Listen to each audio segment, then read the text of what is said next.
So I'm so grateful that Jenny Matheny has been providing awesome teaching for you over the last few weeks. I got to put them up online, so I got to listen to all of them, and I think you've been treated well. So we have Faraha next week to hear about, and then a week after that, start a new series called Cruciform. And it has to do with the depths of the meaning of the cross. And we'll probably, the first week, we'll kind of give you what you've sort of heard and expected, and then we're going to take it to some deep levels that maybe you hadn't considered about all the implications of this. Take us right up to Easter. It'll be sweet. So I'm really looking forward to that, and I've enjoyed the time to be able to study a little more deeply because of that. So Jenny, thank you, and come on up and bring it home.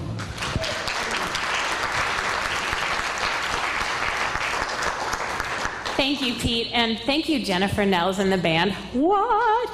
I kind of felt like dancing on that one. Amazing. So is it okay if I move this back? I'm going to steal a stand for today. But anyways, welcome to Crosswalk. Thank you for having me back one more time. I'll put this right over here. For the last of the series of the Ruth trilogy. So thank you for having me for 3 weeks. Why am I here? Great question, Pete. To share with you, and also to create a little drama in our Sonoma church, because I think they're wondering, does Art have a wife? Because I've been here. Did he just rent her on pastorwife.com and to get the job? No. But anyways, we'll see. See what they say. She's been missing, but it has been such a treat to be with you all and to journey with you through this text. It's been just an absolute delight for me. All right, so it's so great to have Dar and Pete and the group from Africa back. So glad you made it back safely. We have missed you. I wish I could be here next week, but I really encourage you to come and to hear the stories of, I can't even imagine all that they've experienced in Africa and with Faraha, and to know you're partnering with this incredible work God is doing. So anyways, I know it'll be amazing, and I'll be looking for that online as well. All right, so I'd like to pray before we begin the end of our series. Jesus, thank you for your story, that our stories matter, that they're a part of your incredible kingdom work, the healing and the power that you are breaking in through us and through this world. Thank you that our journeys, like Ruth's, are in the process of becoming deeper and broader and greater than we could have ever imagined. And I pray that as we journey through these last 2 chapters, that we will be just deeply encouraged in Ruth's story and where you might be at work with us as well. In your name that I pray, amen. All right, so eyes wide open. Why eyes wide open? Isn't that like a Tom Cruise movie or something? Yes, but also, if we could go to the next slide, you'll see what this has to do with what I'm talking about. All right, to flinch, to draw back, or shrink as from what is dangerous, difficult, or unpleasant. I'm going to start this with a small story. I loved soccer, played all through high school like it was my thing. Would have played in college, but I went to a college that didn't have women's soccer. Would have played on the guys' soccer team, but I didn't want to create a lot of drama. Oh, she's one of those, you know. Now I would have, actually. but at the time I didn't. But through my seasons of soccer, I started to become a flincher. And I don't know if you know what that is, but it's often when, staying in the light's really hard for me. Sorry. Where's my circle? There it is. Ooh, I have more room over here. Okay. I move a lot. So in soccer, you're coming upon someone, your opponent, and they go to kick the ball, and this is where you can really get faked out, because they could like fake a big kick, and then you're like, if you're a flincher like me, oh, and then they just dribble around, and you're like, oh, they just got around me, how did that happen? So I was in a season of my life and my husband's life when we were in Canada that I realized I'd become a flincher in prayer. We had sold everything in Oklahoma a few years before that, sold everything to get our master's, and I got mine on accident, I say, because I took a class for free, and then I was like, oh, I want a degree too, so I got one.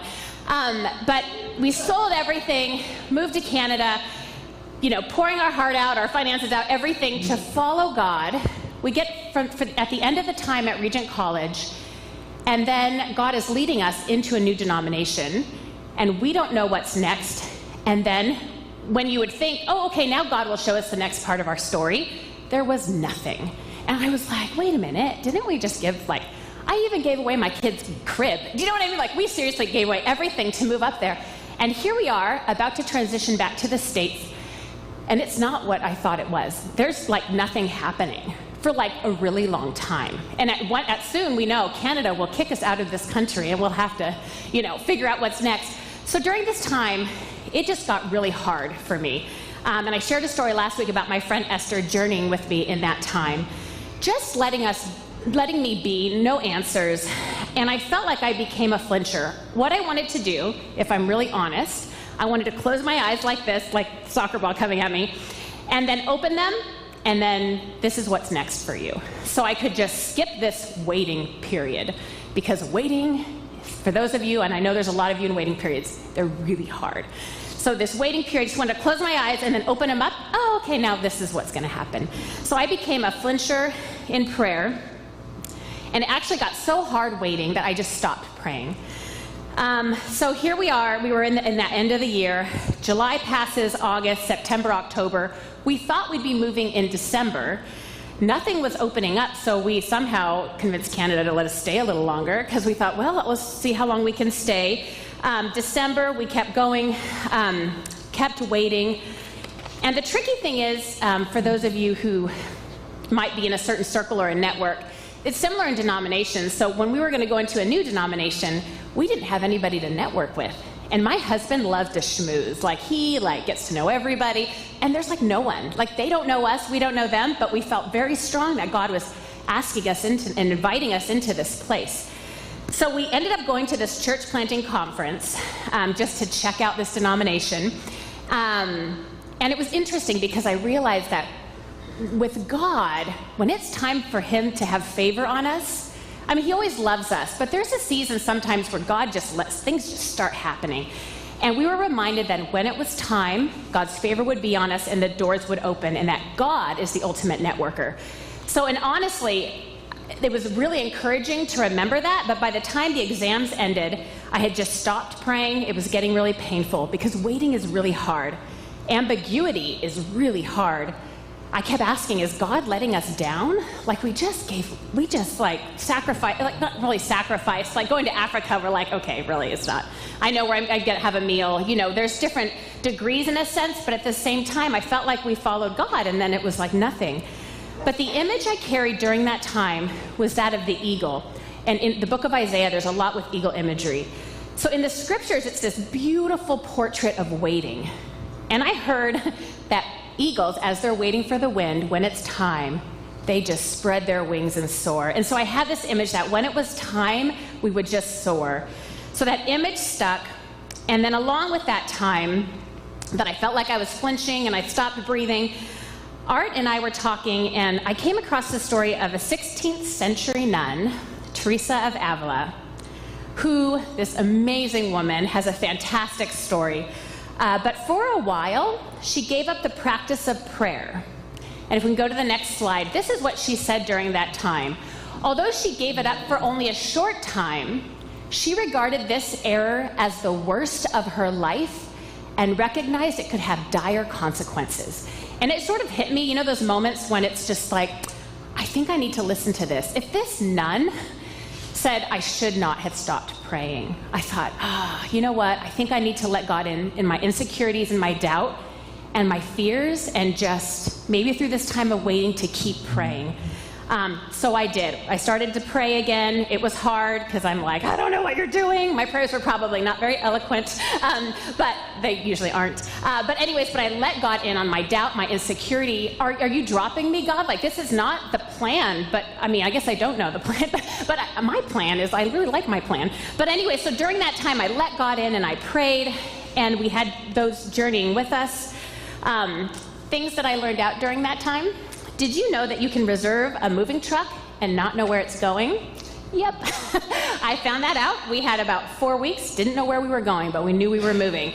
And when you have kids, or even if you don't have kids, it's hard. We want security. We want to know what's next. So we got a U-Haul truck, and we just told them, we will let you know at some point where this truck will end up. So we reserved the truck.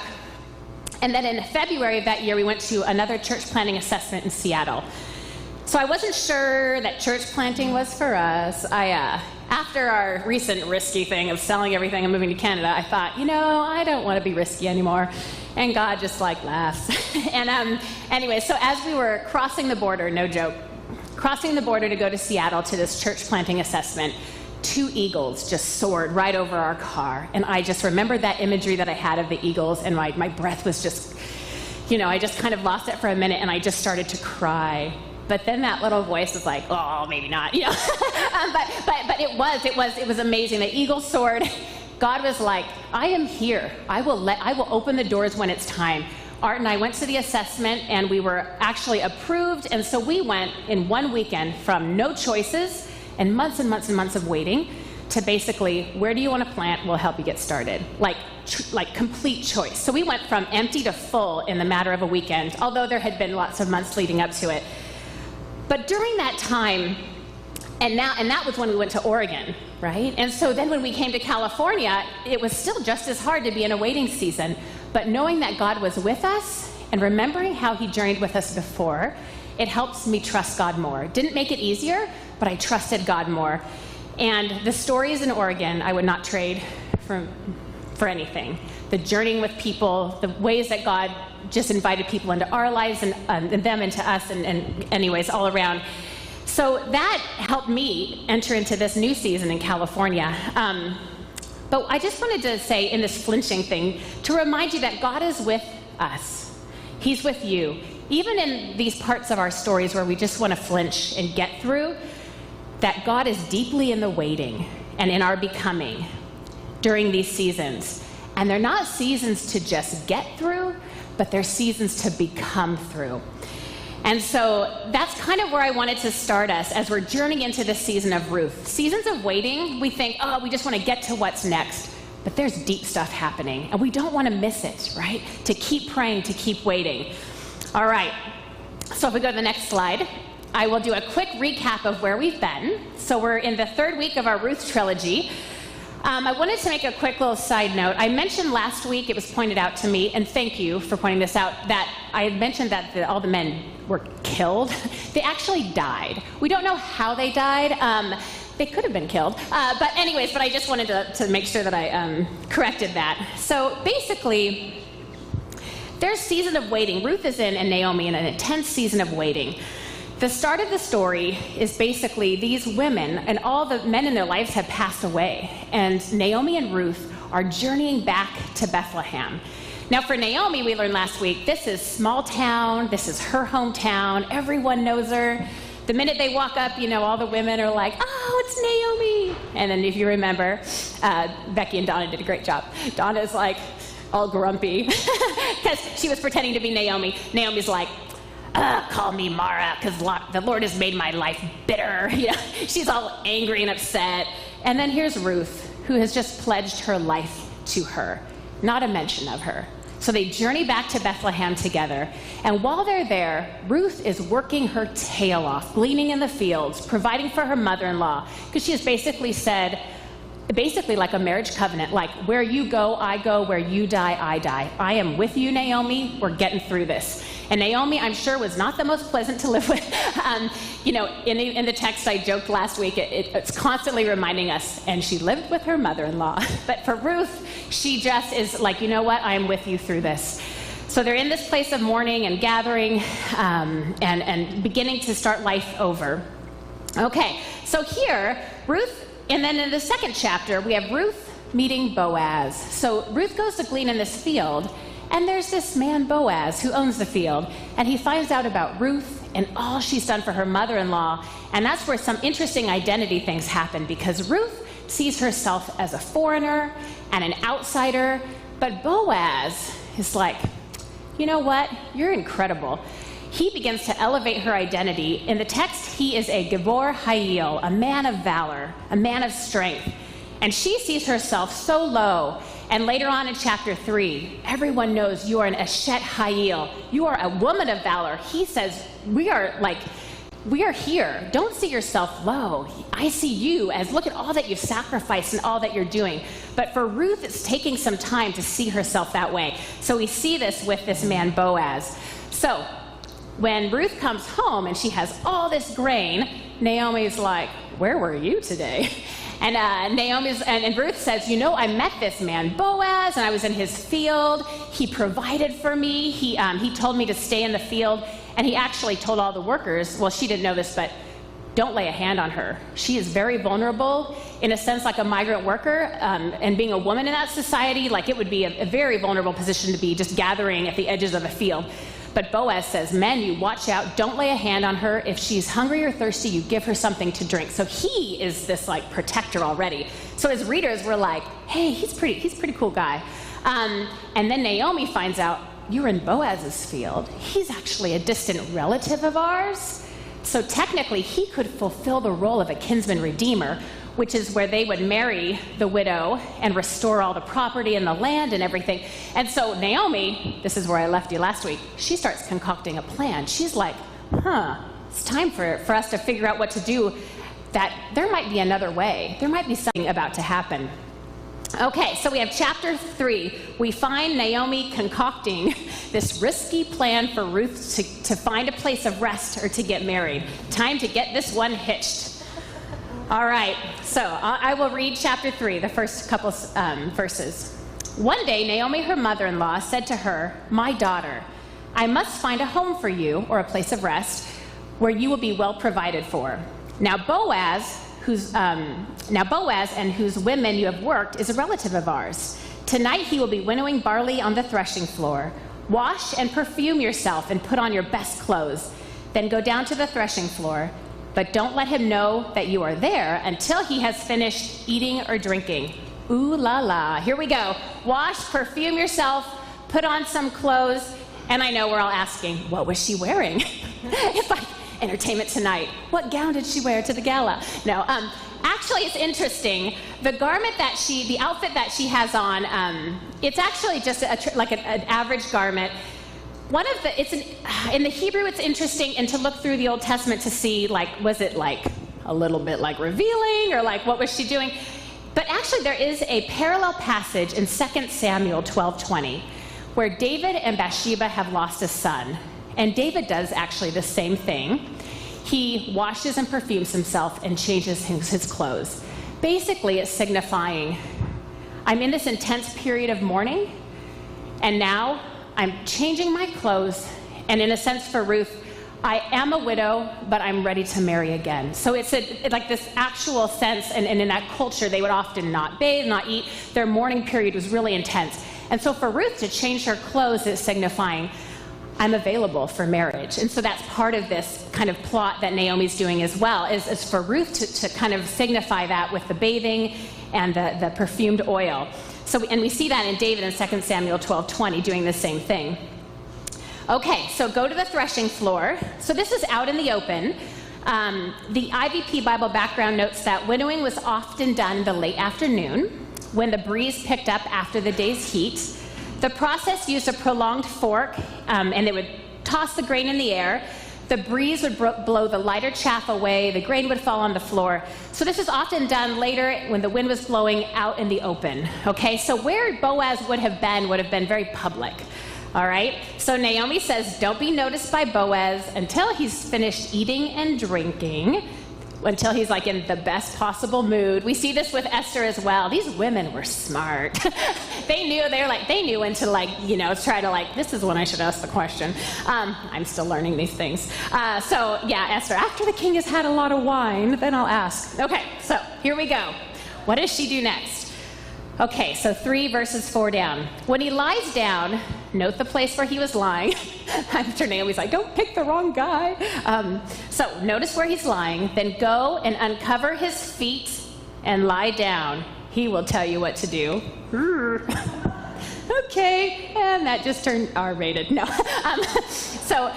Basically, okay, well, I better finish reading. Okay, when Boaz had finished eating and drinking, and he was in good spirits, he went over to lie down at the far end of the grain pile. Ruth approached quietly, uncovered his feet, and lay down. And in the middle of the night, something startled the man. He turned, and there was a young woman lying at his feet. Who are you? He asked Ruth. I'm your servant Ruth, she said. Spread the corner of your garment over me, since you are a family guardian, or a kinsman redeemer. The Lord bless you, my daughter, he replied. This kindness is greater than that which you showed earlier. You have not run after younger men, whether rich or poor. And now, my daughter, don't be afraid. I will do for you all you ask. All the people of my town know that you are a woman of noble character. You are an, oh, could you go back a slide? Sorry. I'm going really slow. You are an Eshet Hayil. He just said, you are with me. And he's not even calling himself a Gibor Hayil, right? The writer is, they know he is a man of the right stuff. And here he elevates her to a similar status. You are a woman of noble character. Although it is true that I am a family guardian, there is another who is more closely related than I. Stay here for the night, and in the morning, if he wants to do his duty as your family guardian, good. Let him redeem you. But if he's not willing, as surely as the Lord lives, I will do it. Lie here till morning. So here we have in 3:10, may you be blessed according to the Lord, my daughter. May goodness and hesed come after you from the first, because you did not go after young men, whether rich or poor. So here we have him. I like to say that if she asked for his hand in marriage, but it seems like more she asked for his foot. So anyways, but basically, she's uncovering the lower, there's a lot of sexual ambiguity, obviously, in this passage, but it is kind of more probably the legs. And it's interesting because she probably was supposed to get his attention a little earlier, but she's so quiet and waits so long, like he falls asleep. So I could just imagine her laying there, like waiting, like doo-doo-doo. Okay, did I do this right? Did Naomi? I'm not sure. And then all of a sudden he wakes up with a start, like in the Hebrew. It's like he's like startled, like, how much wine did I drink? Like, did anything happen? Can we talk? I don't know. No, but then she states her case, why she's there, and he knows exactly. I am a kinsman redeemer, but there is one closer. But first, before we move on, as I was digging in the deep caves of Crosswalk, I found ancient artifacts. And as I was going from ancient preschool times, so I found some portraits, in case you're wondering what Ruth and Boaz look like. Up at the top, we have some images of Ruth from some of your preschoolers who have colored them. And so we have Ruth and her hot pink hair, kind of fantastic. In the middle, we have probably early expressionist art. Ruth is in blue. Now you see me, now you don't. And then we have Ruth with her beautiful long, her green gloves. And then we also have Boaz. He's in his royal blue. And in the middle, we have him in his other favorite outfit, the green tutu. So I think we have some early Moabite punk hair color, and then some definite, like, on the edge, like menswear. So, yeah. So some of your preschoolers have did this to help kind of bring this to life a little for us today. So basically, Boaz says, okay, you go home. I want to protect our integrity. There is somebody closer, so let's see if I can figure out if he says he'll redeem you, he actually is the one to do this. So Boaz goes to the public gate, and this is where they would do all their business transactions, out in the open, legal. I mean, this Boaz is amazing. There's other kinsman redeemers, not a lot like that we know of in the Old Testament, but there's some that they just don't even come close to Boaz and Ruth. Another one is Judah, from Judah and Tamar story in Genesis. So anyway, so we have this Boaz. He is going to the elders, talking, making this announcement, trying to figure out what to do next. Okay. I'm going to skip that. All right, so we see this identity in her shifting as well. And I love that. And the Shahayo, ooh, I was just going. Okay, so he goes to the gate, and we have a little bit of suspense first, wondering what's going to happen. And of course, as readers and as listeners, we're a little perplexed because, wait a minute, what about Boaz? We just spent a whole chapter in his field, and then we have a whole scene where they're like laying together at night and we don't know what's going on. So and then, wait, there's someone else? So we're like really, as readers, we're like getting a little upset. Why all this talk about Prince Charming Boaz, and then some other schmuck is gonna get the girl? Like, I don't like this so far. So Boaz goes to the city gate, he mentions all that's transpiring. And guess what happens? Mr. So-and-so, the unnamed redeemer, says, I'll redeem it. What? I am shocked. Next slide. Here's another ancient picture. There he is, Mr. So-and-so. Parker colored him for us. The unnamed redeemer says yes. And of course, as readers, we were like, no, not him. expletives. No, I don't know if you get that into your Bible reading. But here he is. We're heart crushed, right? We're just like, oh, why him? We really wanted Boaz. But Boaz decides to remind him of his duties as a kinsman redeemer. And in chapter 4, verses 5 through 8, after he says he'll redeem it, Boaz reminds him of his role. On the day that you buy the land from Naomi, you also acquire Ruth the Moabite, the dead man's widow, in order to maintain the name of the dead and his property.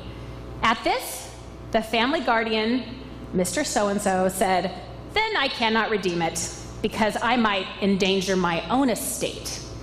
You redeem it yourself. I cannot do it. Now, in earlier times in Israel, for the redemption and the transfer of property to become final, one took off his sandal and gave it to the other. And this was the method of legalizing transactions in Israel. So the family guardian, Mr. So-and-so, said to Boaz, buy it yourself, and he removed his sandal. Turns out the Prince Charming armor was too heavy. And I know this is definitely set in a certain place and time where there's a lot of property issues. Women didn't have the same rights. But he did not want to endanger his own estate by doing this. And he said, no, I can't. But Boaz was willing to, because for him to acquire Ruth and all that property, it doesn't go into his name. It stays in the name of the dead that have died before, so that their name and their land and their history can be perpetuated into the future. So he goes ahead and does that. So buy it yourself. I love that. So 4:9 through 12. Then Boaz announced to the elders and all the people, today you are witnesses that I have bought from Naomi all the property of Elimelech, Chilion, and Mahlon. I have also acquired Ruth the Moabite, Mahlon's widow, as my wife, in order to maintain the name of the dead with his property, so that his name will not disappear from among his family or his hometown. Today you are my witnesses. Then the elders and all the people at the gate said, we are witnesses. May the Lord make the woman who is coming into your home like Rachel and Leah, who together built up the house of Israel. May you have standing in Ephrathah and be famous in Bethlehem. Though the offspring the Lord gives you by this young woman, may your family be like that of Perez, whom Tamar bore to Judah. So here's the incredible thing. Boaz was their redeemer, showing the hesed of God to the living and the dead. So, and if we could go forward, 2 slides. Oh yeah, there's Boaz decides to do it. And then one more. All right, thank you so much. So we have Boaz and Ruth, and they have a baby. And as was the custom, the child is actually the heir of Naomi. He takes the place of the sons she has lost, and the property stays in the family. The harvest has come, and now they are full. All the town women's eyes are opened, and they say that Ruth is better than 7 sons. And she is listed with the greatness of Rachel and Leah, the Israelite matriarchs of faith. And what we know that they didn't know was that this baby Obed would be the father of Jesse, who's the father of David, King David, writer of most of the Psalms, the king who went down in Israel as in history as Israel's greatest king, second only to his later ancestor Jesus. So in Matthew 1, we have the genealogy: Abraham, Isaac, Jacob, Salmon, the father of Boaz, in verse 5, whose mother was Rahab the prostitute, Boaz, the father of Obed, whose mother was Ruth, Obed, the father of Jesse, and Jesse, the father of King David, verse 16. And Jacob, the father of Joseph, the husband of Mary, who was born Jesus, who is called the Christ. This is a journey of faith. They never knew in their lifetime what the ripples had started. They just were living and doing the best they could in their own stories. And I want to encourage you that in your story, we don't know what's coming, but that there's incredible things, I think, even in this very ancient story, where I know there's a lot of things that are hard for us in our context to understand, and the limitations a lot of the women had back then. But to know that God, used this powerful story of these 2 women to start this line that would end up being the lineage of Jesus. And I just wanted to encourage you today that wherever you are in your places of faith, to keep praying, to keep trusting, that we don't know, right, what is around the corner, but at the same time, we know that God is with us. So they had no idea that they're living and they're becoming in these intense seasons, this waiting would have incredible ripples into the future. And I want to encourage you as well that you are a part of this story, and that your stories are incorporated into this family of Jesus. And this is your history too. Let's pray. Thank you, Jesus, for the story of Ruth, for the story of Naomi, for revealing that even when life appears empty, you make it full. Thank you for revealing to us how powerful it is to have eyes of grace for each other. Help us to live faithful lives that will be a beautiful blessing to all that you bring into our lives. Help our eyes stay open in the parts of the journey where we just want to flinch and get over it and just get through it. Help us to keep our eyes open and to keep praying so that we can become all that you have for us to be in every season of life, Jesus, whether empty or full, whether famine or harvest. Because in you, no matter the season, there is always fullness of joy. In your name that I pray, amen.